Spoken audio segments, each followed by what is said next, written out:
전세 사기 피해 방지 방안이 발표가 돼서 이거에 대해서 한번 설명을 해드리도록 하겠습니다. 전세를 가지고 어떻게 사기를 친다는 거지? 뭐 전세금을 들고 도망간다? 뭐 이렇게 생각하시는 분들도 있는데 이게 사실은 사기에 가까운 합법이기는 합니다.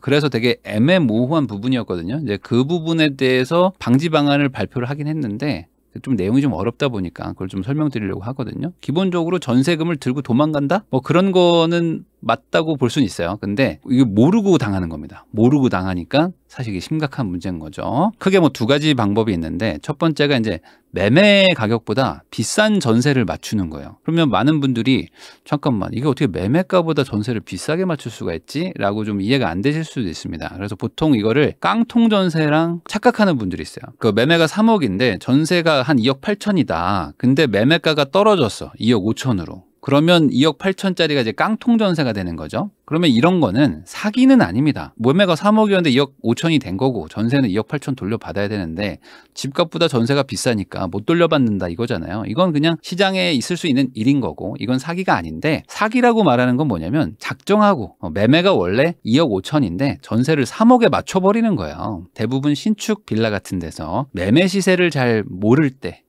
전세를 과도하게 높게 맞춰가지고 사실상 전세가가 매매보다 높으니까 분양하는 분들 입장에서는 이 전세금 받은 걸로 판거나 마찬가지죠. 집을 판거나 마찬가지예요. 그 다음에 노숙자나 뭐 신용불량자 이런 분들이 있어요. 그래서 뭐 강서구에 무슨 강모 씨, 무슨 뭐 박모 씨 뭐 이런 분도 있습니다. 뭐 300채, 500채, 뭐 1000채 가지고 있고 이런 분들 있잖아요. 그런 분들이 임대 사업을 대규모로 하는 엄청난 재벌이다. 뭐 이렇게 오해하시는 분들이 있는데 그런 분들은 대부분 아니고요. 대부분 그냥 명의를 빌려주는 겁니다. 그냥 이거 명의 그냥 사장님은 뭐 신경 쓰실 거 없으니까 그냥 여기 사인만 하셔. 그러면 내가 뭐 한 몇백 드릴게, 몇천 드릴게 해가지고 그거 받으시는 거죠. 그러면 명의를 바꿔버려. 그럼 이미 매매보다 전세를 더 비싸게 맞췄으니까 분양한 분들 입장에서는 돈 회수 다 했고 그 다음에 갭 투자가 제로죠. 갭이 제로가 아니라 마이너스잖아요. 그러니까 뭐 돈 받을 것도 없이 명의를 바꿔버리고 그럼 이제 이 홍길동 씨가 손 들어버리는 겁니다. 나 500채 재벌이 아니고 그냥 500개의 명의를 가지고 있을 뿐이지 돈 한 번 지어보지 못한 분인데 당연히 노숙자건 뭐 신용불량자든 어쨌든 끝난 거니까 그냥 저 뭐 세금 없는데요 하면은 다 경매, 우르르 경매로 넘어가는 거죠. 그럼 사실상 전세로 들어왔지만 집을 산 꼴이 되는 거고 경매 당해서 돈 문제가 생기는 것도 전세 입자입니다. 그래서 이게 사기가 아니냐 뭐 이런 얘기를 하는 거고요. 그다음에 두 번째가 요거가 있습니다. 뭐냐면은 전세 계약을 해요. 기본적으로 전세가 2억 5천이든 뭐 2억이든 했어요. 근데 매매가 3억이야. 그러면 1억 정도 여유가 있으니까 뭐 경매 당해도 내 돈을 지킬 수 있겠지라고 생각했는데 계약하고 잔금날, 보통 잔금날 하든지 잔금 전날 하는데 요때 담보대출을 받아버립니다. 담보대출을 한 2억 받아버려. 그러면은 집값이 3억인데 집은 3억인데 전세 2억 받았죠. 거기다가 담보대출을 또 2억을 받아버려. 그럼 총 합이 4억을 받아버렸죠. 집은 3억인데 그럼 이미 돈 회수는 다 했다. 그리고 이걸 또 명의를 넘겨버려. 아니면 경매당해.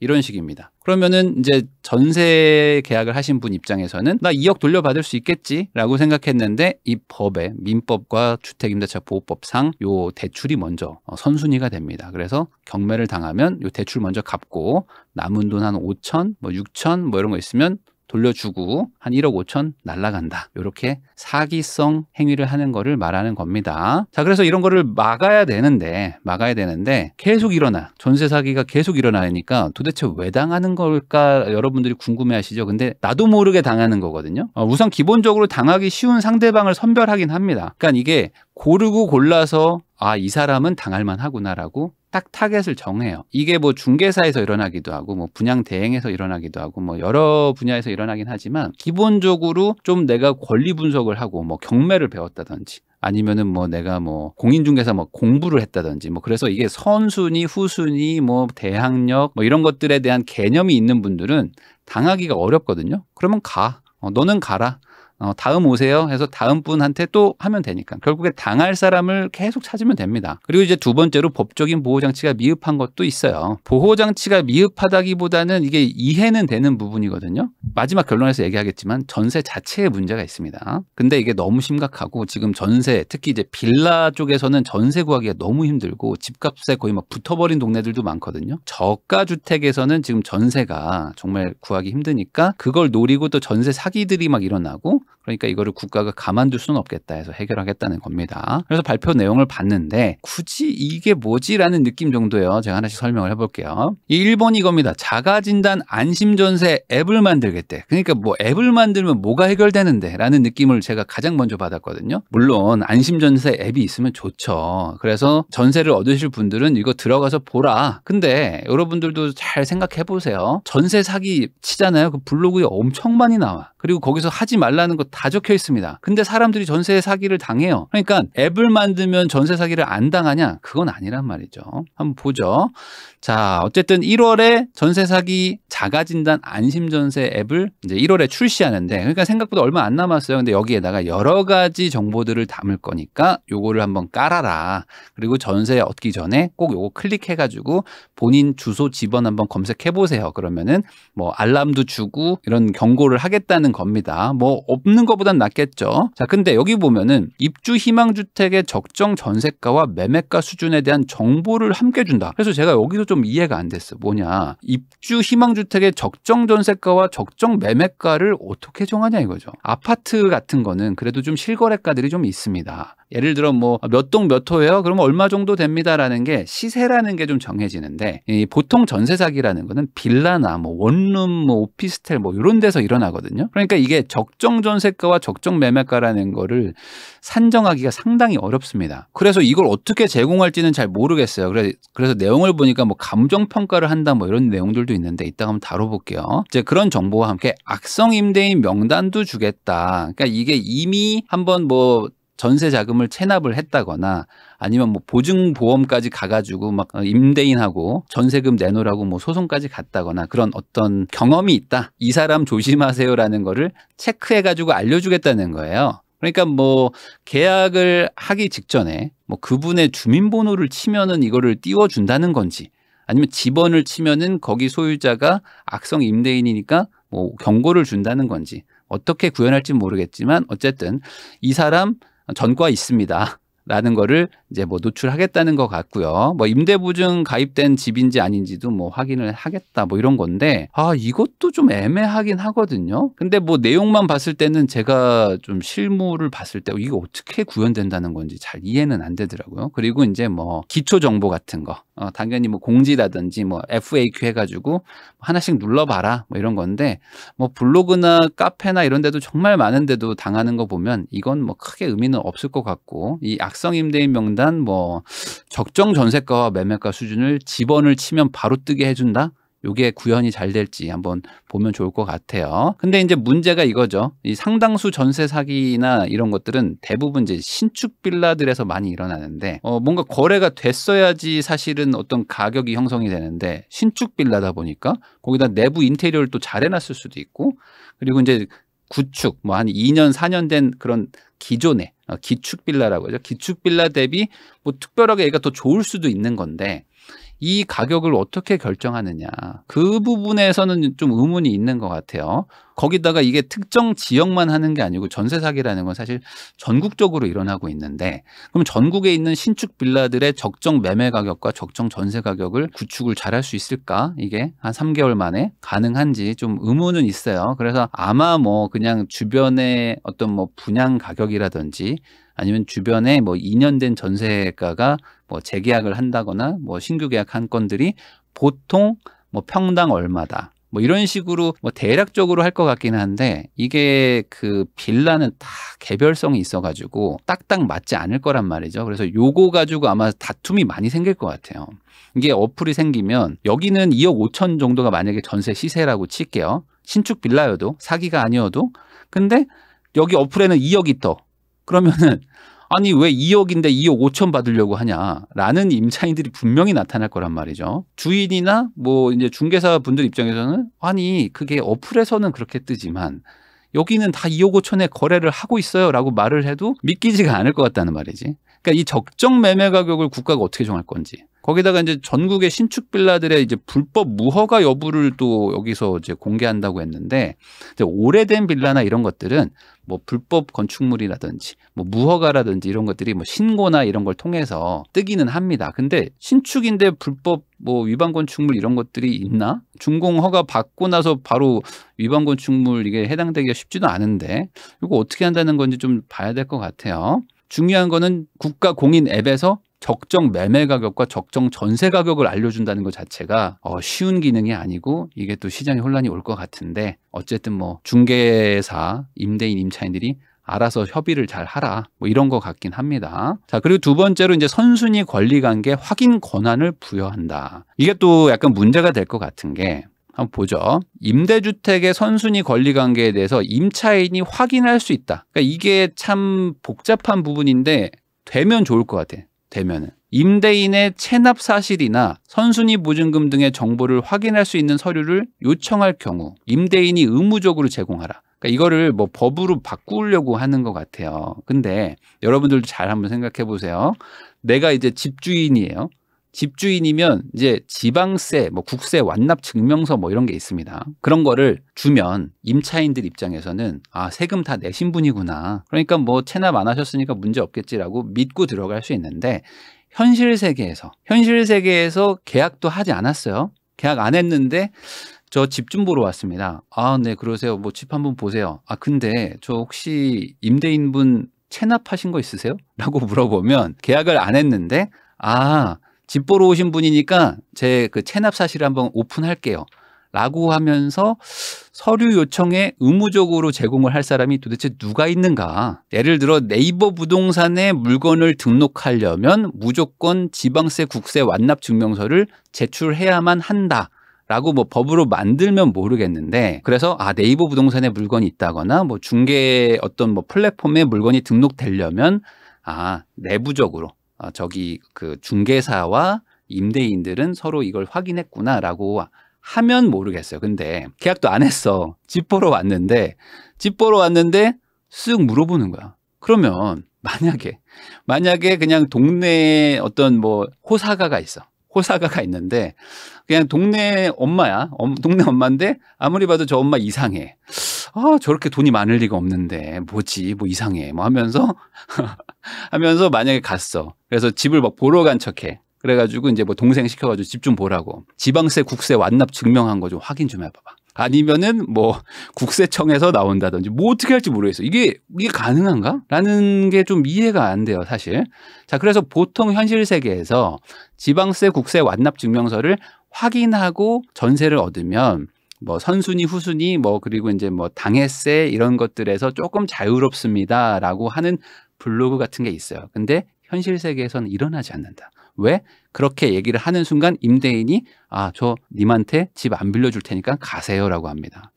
왜냐면 누가 계약도 안 했는데 자기 서류를 까냐고. 이럴 일은 없어요. 거기다가 요것도 있어요. 계약 후에도 임차 개시일 전까지, 그러니까 계약하고 잔금까지 보통 한 달에서 두 달 정도 시간이 있죠.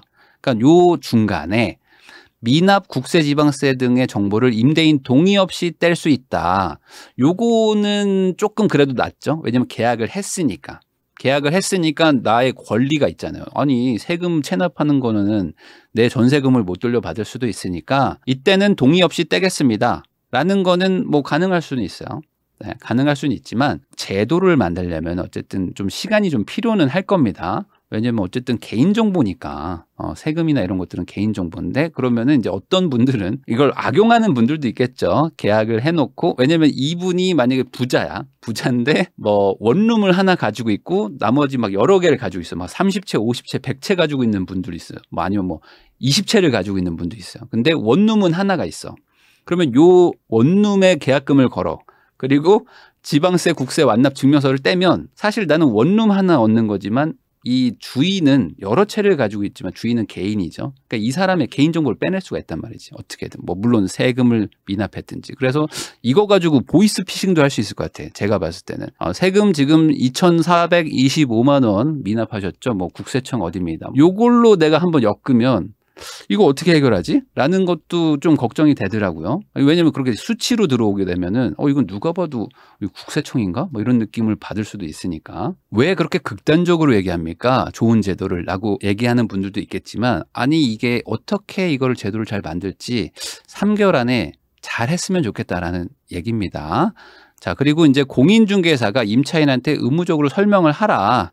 근데 지금도 사기라는 거, 전세 사기라는 거는 이렇게 의무적으로 설명 잘하세요. 그러면 사기가 안 일어납니다가 아니잖아요. 공인중개사 분들도 같이 뭐 이렇게 협업을 통해서 사기에 이렇게 가담하는 분들도 있는데, 뭐 이게 임대차 표준계약서에 있다고 해서 뭐가 달라지는가라는 거는 잘 모르긴 하겠어요. 어쨌든 본인 세금을 계약하기 전에 오픈하는 일은 없을 것이고, 다만 계약하고 체납 확인이 된다. 요거는 임차인한테는 좋을 것 같아요. 그러면은 계약금을 걸었지만 우선은 계약 파기를 하고 그 잔금을 안 내면 뭐 계약금 정도만 손해 볼 수 있는 거죠. 뭐 물론 그걸 돌려받을 수도 있겠지만 그래도 요거는 잘하는 건 맞다. 근데 이게 어떻게 깔끔하게 제도화가 될지는 좀 지켜봐야 될 것 같다. 그리고 세 번째로 안전한 거래 환경을 조성하겠다는 건데 뭐 여러 가지가 있습니다. 우선 임대사업자 관리를 강화하는 건데 요것도 임대사업자분들이 참 불만인 게 임대사업자 하면서 계약당 5% 인상밖에 못 하는데 보증보험료도 내요, 사실.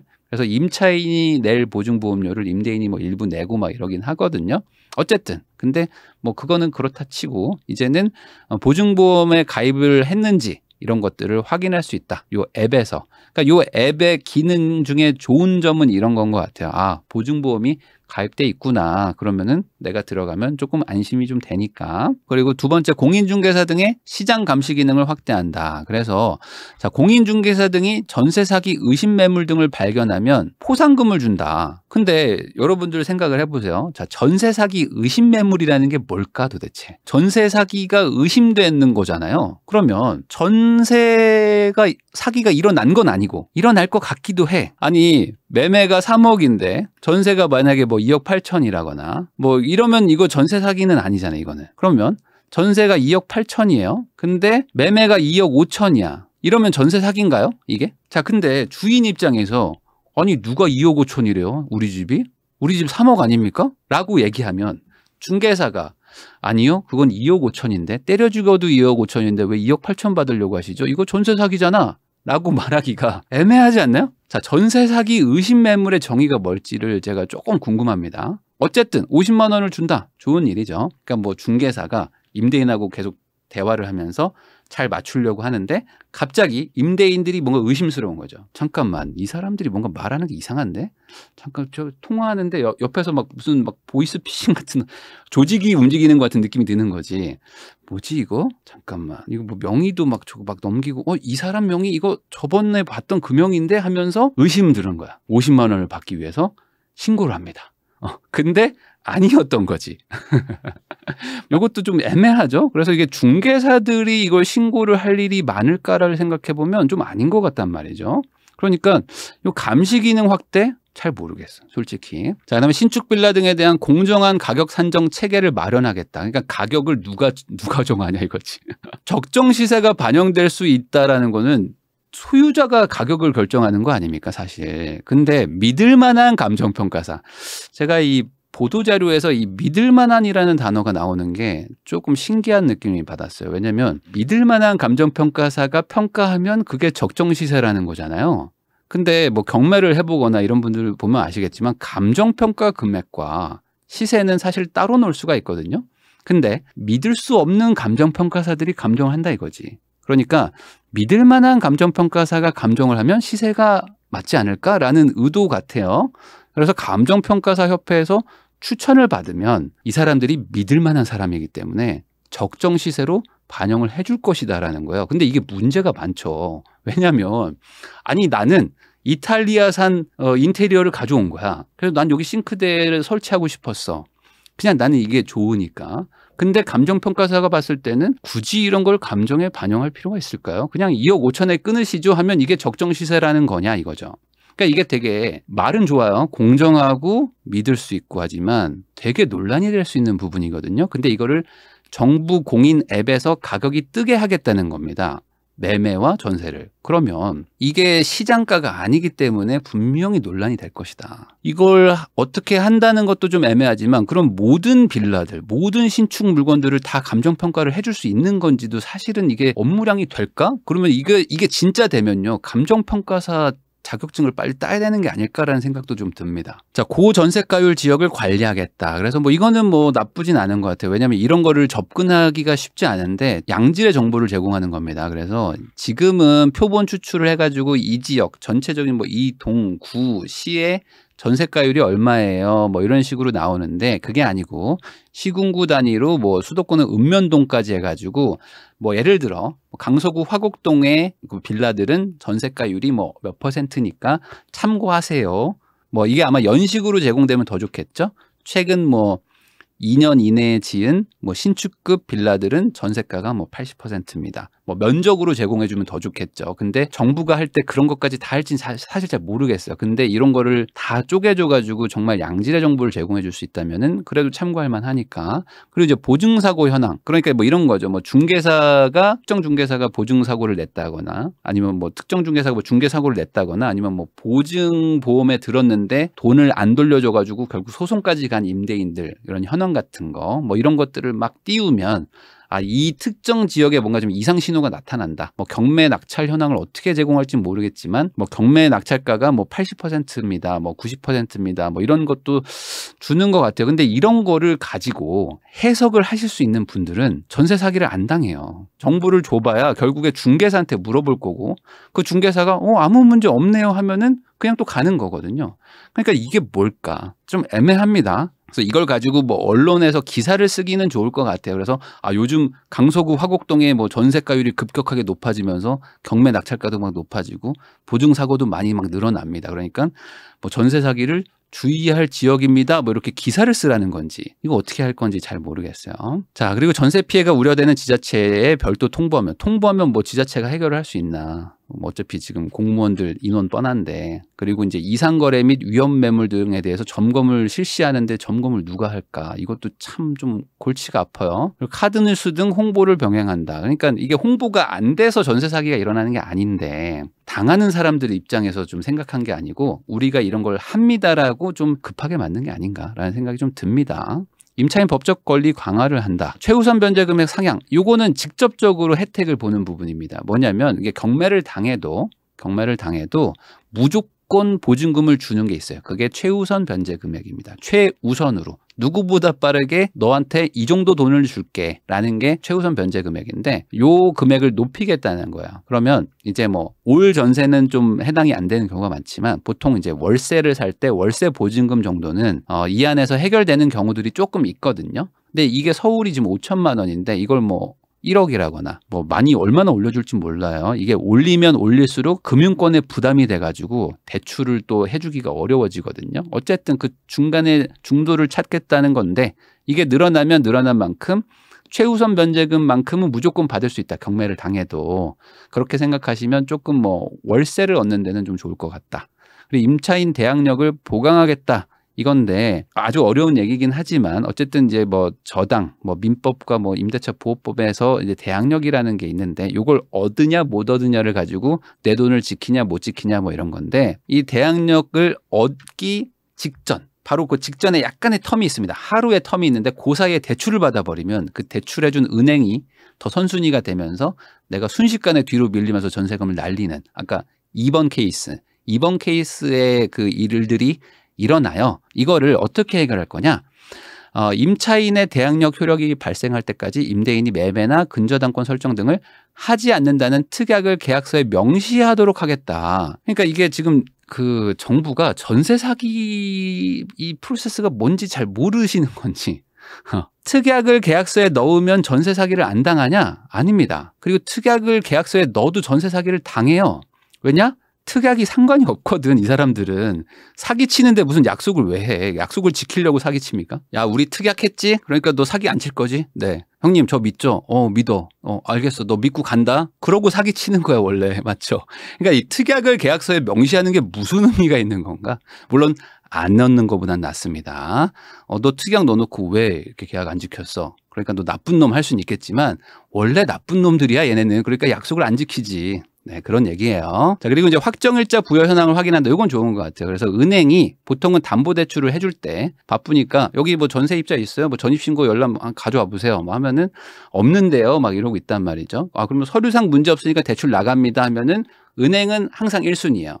1순위 아니면 대출 안 해주니까. 뭐 후순위도 있지만 후순위 대출도 있긴 있지만 그러니까 은행은 잃을 일이 없어. 근데 항상 피해보는 거는 개개인의 국민들이죠. 그러니까 은행이 체크 잘해라. 이겁니다. 자, 여기에 세입자가 있는지 없는지 확정일자 같은 것도 좀 체크하고 은행들이 돈 빌려줄 때 조심해라. 이겁니다. 요거는 뭐 도움이 될 것 같긴 한데 은행의 업무량이 좀 늘어날 것 같긴 합니다. 그리고 전세 사기 피해 지원이 있어요. 그래서 막아야지만 가장 좋긴 하지만 이미 당한 분들은 어떡하냐? 피해 회복을 위한 원스톱 서비스를 제공합니다. 그래서 시범센터를 설치하고 단계적으로 확대해 나간다 이러는데 이게 뭐 없는 것보다는 낫지만 그래도 보통은 이런 것들이 생기면 담당자 인원보다 피해자들이 훨씬 많기 때문에 이게 좀 현실적인 대책인지는 모르겠어요. 그래도 어쨌든 뭐 없는 것보단 낫긴 하겠지만 진짜 피해 회복이 될지. 두 번째, 요게 있습니다. 돌려받지 못한 보증금을 우선 대신할 자금을 지원해 준다. 그래가지고 저리로 긴급자금 대출을 해주는데 요것도 이제 크겠죠. 전세 사기가 우선 당하면 당장 월세집 갈 보증금도 없는 분들이 많아요. 그래서 그런 분들을 위해서 초저리 자금 대출을 해준다. 그래서 최대 10년간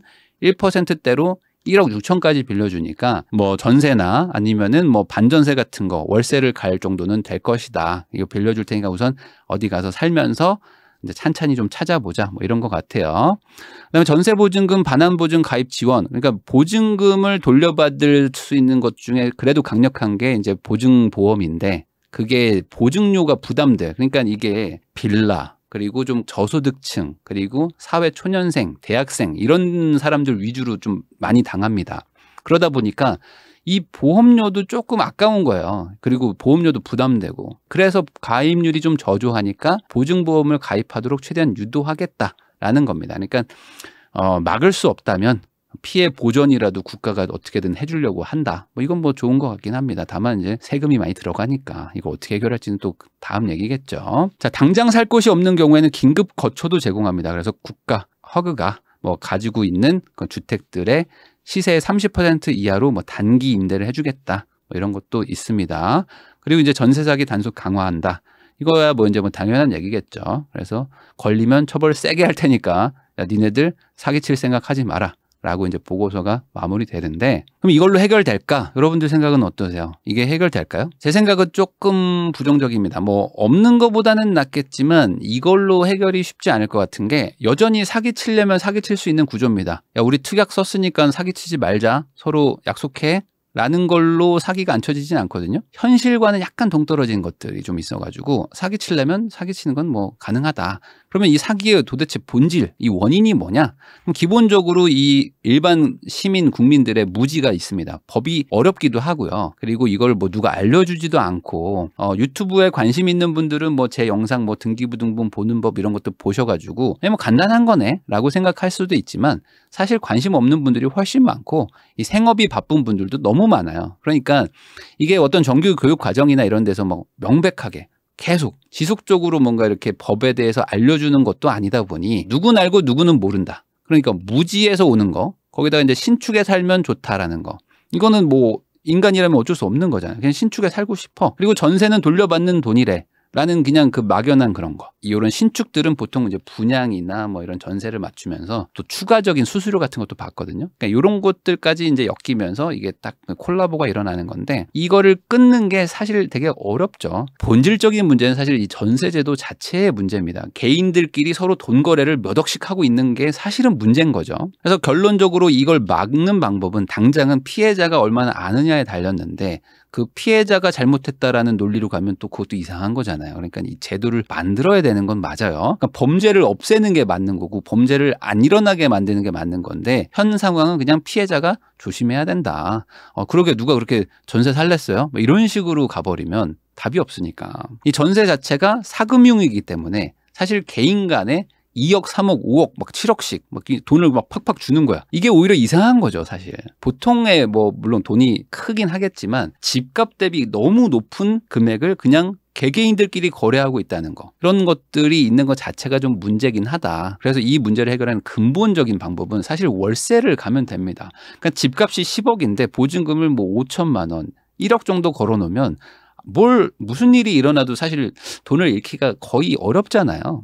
근데 이게 전세라는 제도가 우리나라에 조금 좀 너무 많이 자리 잡고 있다 보니까 뭐 집이 3억인데 2억 7, 8천을 그냥 툭툭 준단 말이죠.